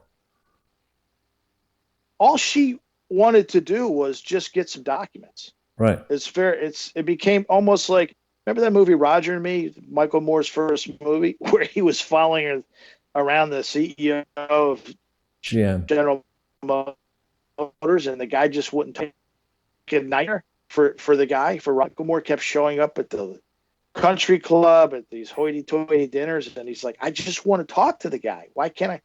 This is like what happened with Sidney Powell. She said, I just want the original documents. I don't want the summaries of the documents. That's not evidence, right? The DOJ was giving summaries of the interviews conducted with General Powell. And she's saying, the summaries of the 302s, that's not evidence. That's someone else's interpretation of the evidence. I just want the evidence. And they still haven't given it to her. Now, I think that she's probably going to be releasing that's under seal right now, some exculpatory evidence that's going to benefit him. But she just wanted some documents. And first they said, those documents don't even exist. We don't have that stuff. And now they're finding out, well, in fact, they do exist. They do exist. So it's incredible. But again, she's an insider who came up through justice. She's written books about how corrupt it is. If you talk to her, she would be saying about stacked trials, unfair trials. When I was going through it, I got such a incredible. You can't go to school or buy this kind of education. This is the school of hard knocks, right? But then I also saw that how unfair the whole system is when you're working for the other side, that a regular guy really has no chance in court against these guys. This is a massive machine. And so for her to get any victories on this is something substantial on its own. And I applaud her. And I hope it goes their way. And I think documents are due to come out today. In regard to that, and I can't wait to see him, because we all know that these guys are corrupt, the way they treated him, and this needs to be put to rest. This has gone on a long time. It needs to be put to rest. I agree. It's been quite a conversation, gentlemen. I wonder, have we covered everything we wanted to discuss for today, or is there anything else we wanted to talk about? I'm good. No, I mean, I think we covered a lot, and I think there's going to be a lot of stuff for the Charles probably will get get his hands on from the connections he has at Harvard. And it's going to be interesting to see how it plays out. I feel bad folks who get drugged down by other folks. They're good people and they're bad people everywhere. And it has nothing to me. I don't know. Maybe I'm Mike, did you freeze there? getting way before. You there? Yeah, we had a little glitch there. I think Comcast has been hitting. Yeah, they're gonna just zap me before it's over. I don't see like life anymore between Republicans and Democrats and all this stuff and all these labels. I just see it as good versus evil. So there's good people everywhere, regardless of your political party and the labels they put on people, right? And the good people keep getting dragged down by the bad people. Whether you're a good person at Harvard, whether you're a good person at the FBI, whether you're a good person at the CDC, the bad people are ruining it for everybody in our country. And in fact, they're provided with a license to do this on a regular basis, time and time again, without any repercussions. And that just needs to change. It needs to change. It's literally insane. I don't know. That's just kind of my feelings on it. I agree. Well, I love your work, Mike. It's I read your stuff constantly. It's very helpful, very insightful. Well, yeah, I appreciate that, and I feel the same way about what you guys have done, and your tenacious take on what's happening with not only Clinton Foundation but just this massive underbelly of charity fraud. It's we've only scratched the surface. I think you've only scratched the surface on a lot of this stuff. You know, it's a labyrinth. What it is, Mike. Real quick, we've got Darlene watching on Periscope. She's talking about all the NYPD that have died in pretty short, close proximity. And she's saying, who had access to the laptop? We've heard nothing about this Wiener laptop. This is like a lot of things have been written, and a lot of people are saying these people are connected to the Wiener laptop. I don't have any information about that. I know who I talked to about the Wiener laptop in NYPD, and they're still alive, and they're high-ranking guys. I would think if there was a problem with the Wiener laptop and they were whacking people, that these people would be the first ones to go. So I think I think people are knowing how to, being in the media for a long time and literally knowing how to take advantage of people very easily and manipulate people. If I wanted to go to the dark side, we could write stories like that. I think people are unfairly linking those two things together to try to get traffic or try to get notoriety. In a lot of instances, there's absolutely no proof that that's true. If there was, I would be on it because it's a great story. And I think that you have to be careful of making leaps like that because there's a lot of people trying to mislead folks, and that misleads folks away from the actual story. They create a side story that's just based on fantasy, and it leads away from the story. And the story is, where is the information that was on Wiener's laptop? That's a story to me. Where is the damning information about the Clinton Foundation when we wrote it? Where's the information about Epstein that was on the laptop? And don't forget, we wrote that this was all happened in 2016. This is long before Epstein was a quote-unquote household name. I mean, he was in many circles, but okay, so where is all that information? That's the story I want to know. And that's why hasn't anybody released that? Why hasn't the federal government released the emails and everything that was on there, right? And again, that's the story to me. Well, I think the NYPD thing, go ahead. Yeah, and it was a great story that you broke. And who had custody and control of that laptop from when? Who were the actual people who knew about it? It was found, Mike, wasn't it, in early September 2016, or was it August? Well, I think the NYPD got a hold of it in the summer of 2016, based on the complaints from the girl who said she had been sexted, etc. And then And then something crazy happened. And not a lot of people know this. Weiner kind of panicked. I guess he had gotten wind of this, and then he gave all of his electronics to a PI in New York. So it was with a PI for a while. The laptop was at a private investigator's office, and then it's very murky. But so the chain of custody is like, who could have this, and who may have made copies of this? It could be who added things rather to significant, deleted things from it. Yeah, you don't know. So it's very strange, and then we've had conversations with people saying that all the high-ranking guys have been fired from the FBI all have these files, and that this Well, is you like just raised something free. hugely important, Mike. Just the fact that the chain of custody isn't properly maintained, it no longer matters what's on there because it becomes inadmissible. Well, and also look at the people who are controlling the chain of custody. They're the same people who set up a guy like General Flynn and who are perpetrating these other schemes. Chain of custody really only matters if you're dealing with an honest system. With otherwise, an actual prosecution, right? Yeah, otherwise you could a guy like McCabe could take anything out. I'm just using him as an example. A guy like Strzok could take anything out of the evidence. Well, so it would be interesting, actually. It would be interesting to see the NYPD's version of the laptop and match it up size-wise, the size of the files, the hard drive, with the FBI's to see if anything was whacked in the process. That would be very interesting. So, but don't forget, guys. These guys control the New York field office of the FBI, the Clinton family.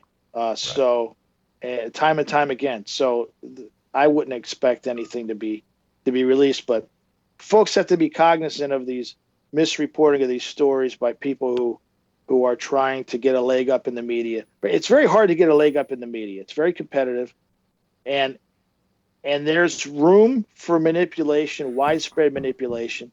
And hey, I grew up reading the New York Post and the New York Daily News when I was a young guy in that market. I know exactly the buttons to press if we wanted to become Darth Vader of the media.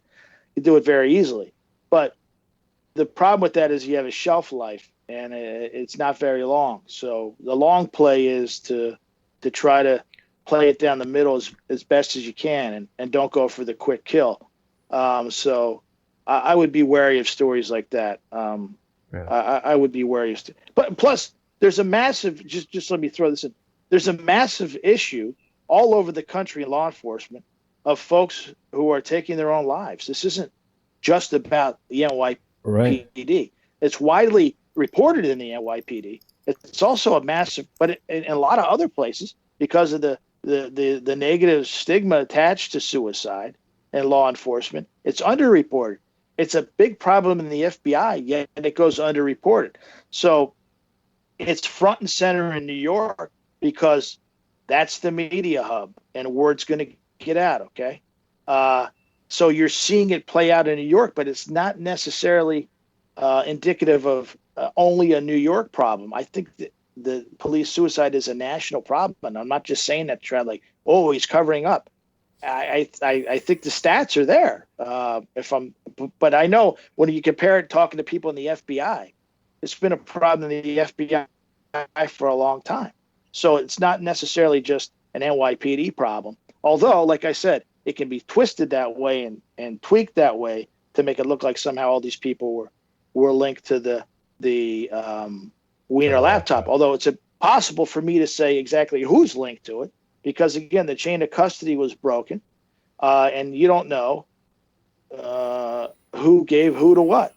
And there's often going to be people in there trying to do that specifically to foul the evidence. I mean, this is what happened in the prosecution of Bill Ayers and Bernadine Dorn, illegal wiretaps.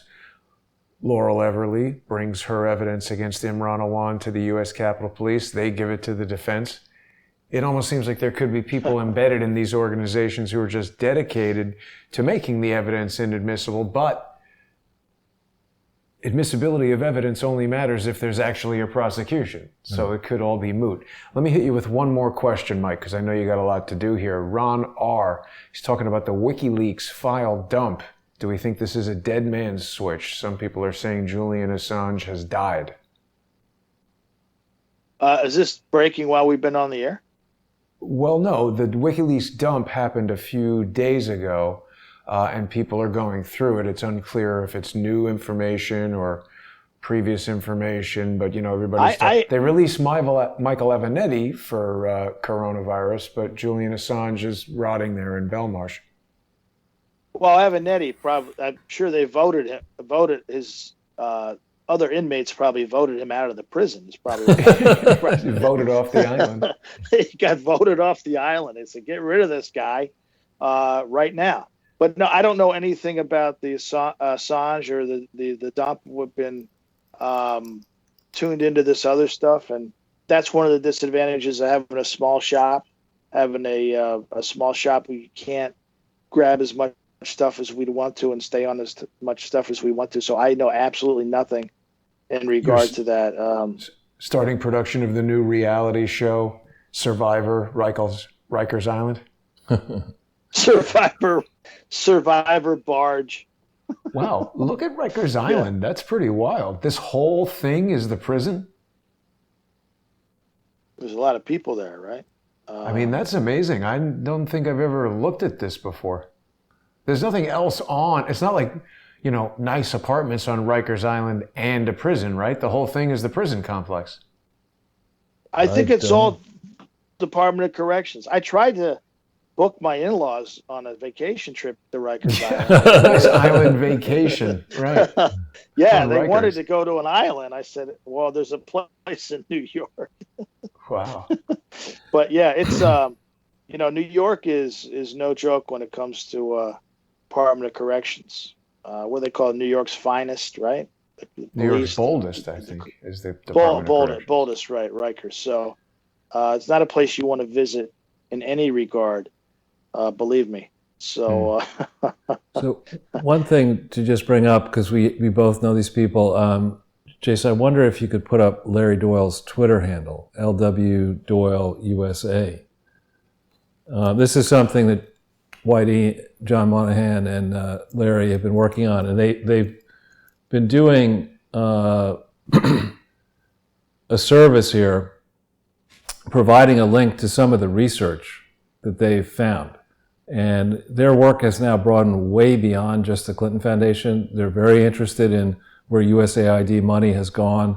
They're very interested in where USAID money has gone to the Clinton Foundation, to projects, but it's also gone to a large number of other fake charities. And we're not talking about hundreds of millions. We're talking about billions and billions of dollars.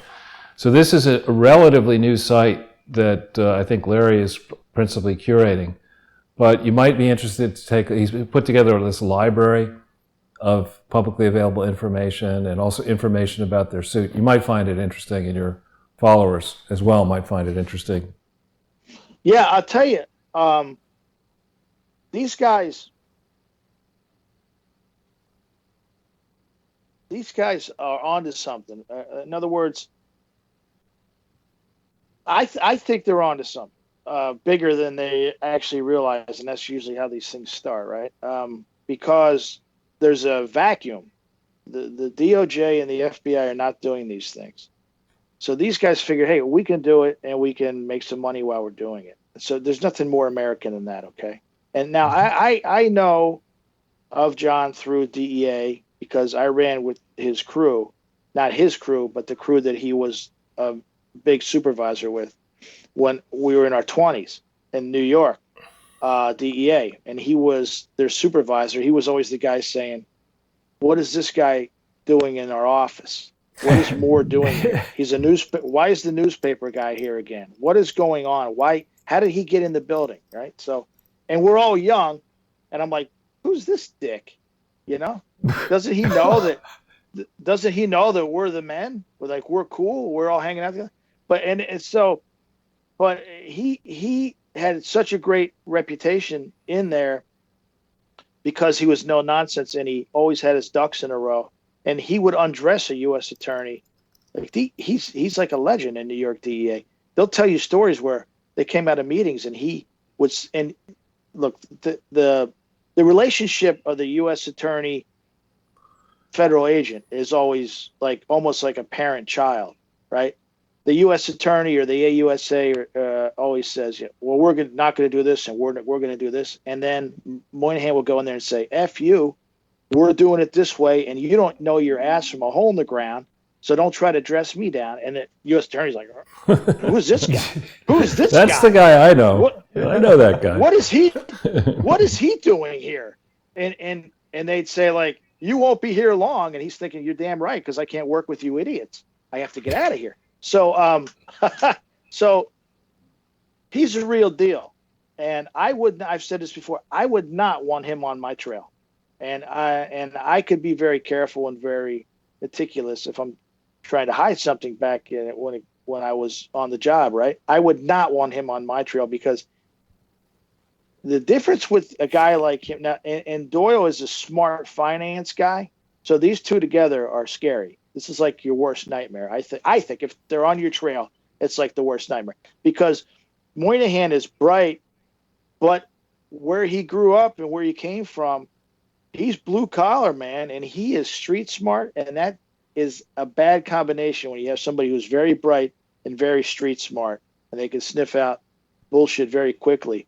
And so these two, I think, are going to get a lot of traction, and they are getting a lot of traction. And they're just guys from the neighborhood who have done well in their careers, and they're just I think they're down to earth guys, and I hope they get some action on that lawsuit they have with the IRS and everything. So and the Clinton Foundation, because that would be a massive windfall. And knowing Moynihan, any proceeds he would get, he would put back into the operation of expanding it to almost become like a private DOJ. And I think he can do that. I think that they're onto something. And he always tries to outdo himself, looking at his career with DEA and what he did when he left and how he left and what he's done since he left.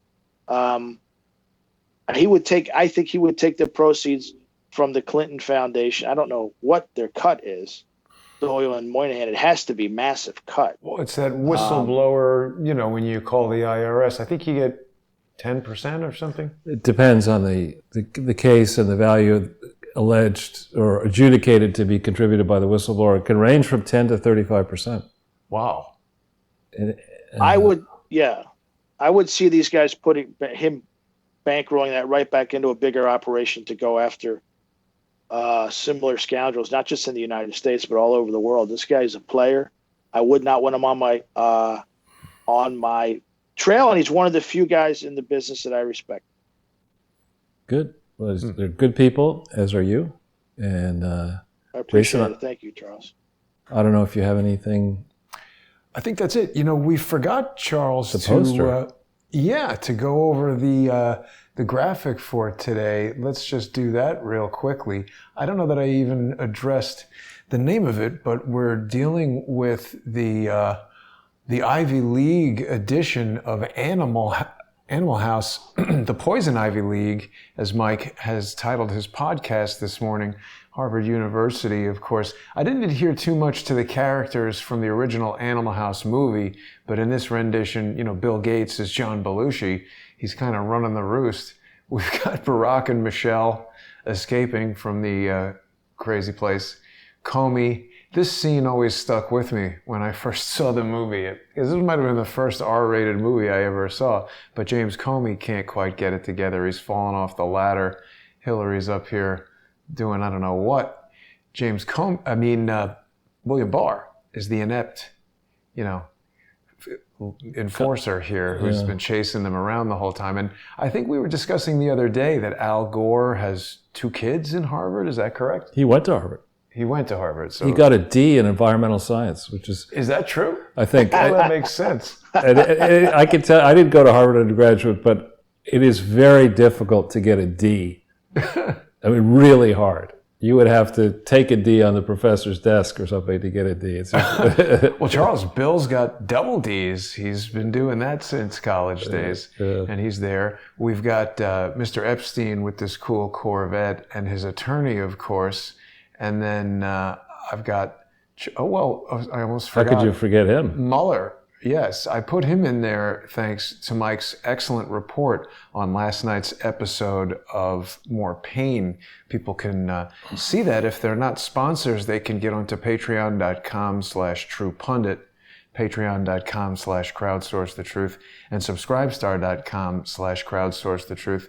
They're going to get access to the entire library of More Pain episodes. Mike and I have been doing that show for, I don't know, maybe 2 years almost. And he's breaking news on there. We have great conversations. It's a really interesting show. So the great thing about people becoming sponsors is that they not only enable the kind of independent reporting that's going on at truepundit.com and at Crowdsource the Truth, but they get access to this entire library of videos. And it's really a wonderful way for people to help keep the corporate sponsorship out of news, because we've been talking a lot about News Corp and Bezos owning the Washington Post. And we see now how these guys can control the flow of information really very easily, a small number of people. So I think people who have not heard Mike before today's show are going to want to familiarize themselves with the Thomas Paine podcast. This is Mike's incredibly popular podcast. New episode just came out this morning. He details some of the stuff we were talking about going on at Harvard, and he's also got his new feature, which is Pain in the Morning. And again, people who are sponsors of Mike and True Pundit on patreon.com/truepundit are going to get special access to the video version of Pain in the Morning. Mike, I want to thank you for taking the time out of your day to join us on this special episode of Closing In. And that's all I have to say, Charles. That's great. Thank you, Mike. No, thanks for having me. It's always like talking about this stuff, and I'm a fan of you guys. And thank you for the 5-minute commercial on my podcast. But no, we all have more work to do, and we'll get back to work. And we're just scratching the surface on this stuff, and it's fun to run these people down in an investigative way. It's not fun for what the cost that it's racking up for our country, and that's unfortunate. But we'll keep fighting. You know, that's all you can do. I talked to Bobby Kennedy Jr. Every time I talk to him, he keeps telling me, just keep fighting, keep fighting. And so that's kind of like the mantra, you know. That's and for people out there that are having a hard time, that's good advice as well. There are better days ahead. Yeah. And with that, I want to thank everybody for watching. Wish everybody a pleasant evening. We'll see you tomorrow.